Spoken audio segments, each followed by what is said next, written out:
नमस्कार दोस्तों, मैं जागरण क्रिकेट आपका यूट्यूब चैनल में स्वागत करता हूं। आज मैं एक मोटिवेशनल वीडियो आपके लिए लाया हूं जो कि बहुत ही इंटरेस्टिंग है। और यदि आप इस वीडियो को अंत तक देखते हैं, बिना स्किप किए देखते हैं, तो निश्चित ही कुछ आप जरूर नया सीखेंगे और नया सीखते हुए अपने जीवन में बेहतर करने की कोशिश जरूर करेंगे। दोस्तों, आगे बढ़ने से पहले इस चैनल को सब्सक्राइब कर दें ताकि इस तरह का जो मोटिवेशनल वीडियो है आपको हमेशा मिलती रहे और आप मोटिवेट होकर नई चीज़ों को सीखते हुए आप कुछ ना कुछ नया परिवर्तन लाते हुए अपनी ज़िंदगी में, अपने जीवन में जो लक्ष्य रखा है उस लक्ष्य को जरूर प्राप्त करें। दोस्तों, चलिए शुरुआत करते हैं इस मोटिवेशनल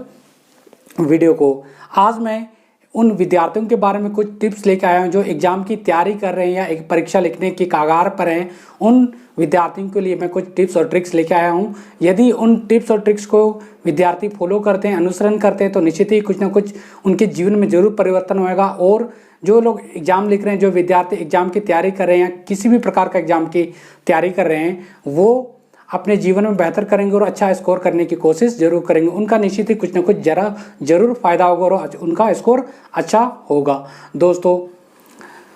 सबसे पहला जो टिप्स है कि हमें कैसा पढ़ना चाहिए, इसके बारे में बताने जा रहा हूँ। जो सबसे पहला टिप्स है कि डेली 2 घंटा पढ़ें और लगातार पढ़ें, और उसके बाद 2 घंटा पढ़ने के बाद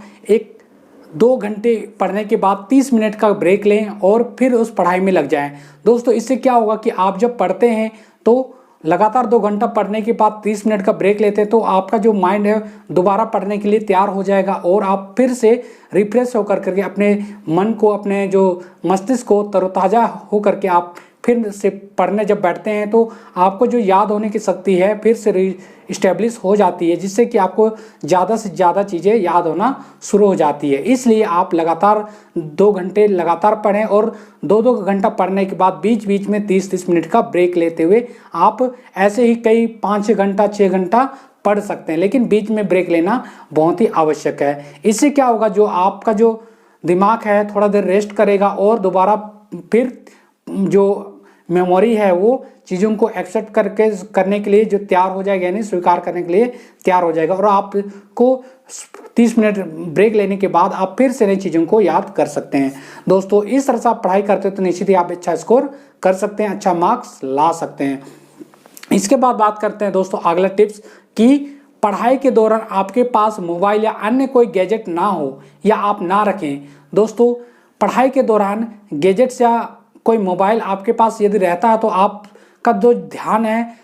लगातार उसमें बना हुआ रहेगा और आप ठीक ढंग से नहीं पढ़ पाएंगे, जिससे कि आप जो भी टॉपिक पढ़ रहे हैं या जो भी चैप्टर पढ़ रहे हैं उसमें आपका ध्यान पूरी तरह से नहीं जाएगा और आपका जो ध्यान है उस गैजेट पर रहेगा, उस मोबाइल पर रहेगा, जिसकी वजह से आप कंसंट्रेट नहीं कर पाएंगे जिस चीज़ को आप पढ़ रहे हैं। दोस्तों, ये आपके समय की बर्बादी होगी और आपकी जो एनर्जी है, ऊर्जा है, उसका बर्बादी होगी। इसलिए आप जब आप पढ़ते हैं उस समय कोई भी गैजेट, कोई भी मोबाइल अपने पास ना रखें, जिससे कि आपका ध्यान इधर उधर ना जाए और आप जो पढ़ रहे हैं उसको सही ढंग से पढ़ें और पूरे तन्मयता के साथ पढ़ें, पूरा कंसंट्रेट के साथ पढ़ें, जिससे कि आपको वो चीज़ जल्दी से जल्दी याद हो जाए, आपके मस्तिष्क में बैठ जाए। दोस्तों, इसके बाद बात करते हैं अगला टिप्स कि आप सिर्फ एग्जाम के लिए ना पढ़ाई करें, आप अपने नॉलेज को इम्प्रूव करने के लिए पढ़ें। कई बार क्या होता है कि बहुत से स्टूडेंट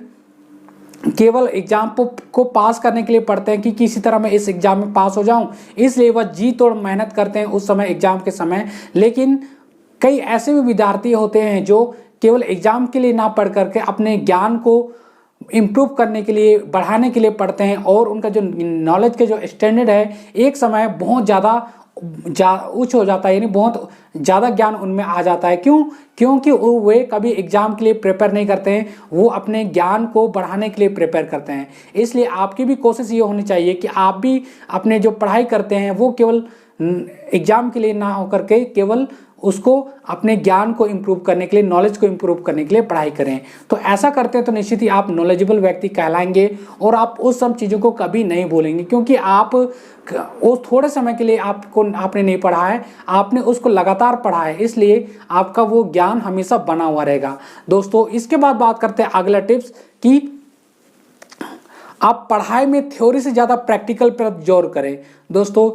कहा जाता है कि जितना थ्योरी पढ़ाया जाता है उससे ज़्यादा यदि प्रैक्टिकल किया जाए तो प्रैक्टिकल चीज़ें हमारे जीवन में ज़्यादा प्रभावित करती है, हमारे मस्तिष्क को ज़्यादा प्रभावित करती है, जिसकी वजह से हम लोग उस ज्ञान को अधिक से अधिक हम लोग स्वीकार करते हैं। यानी वह जो ज्ञान है, वह जो नॉलेज है, अधिक से अधिक हमारे मस्तिष्क में बैठ जाती है। इसलिए हमेशा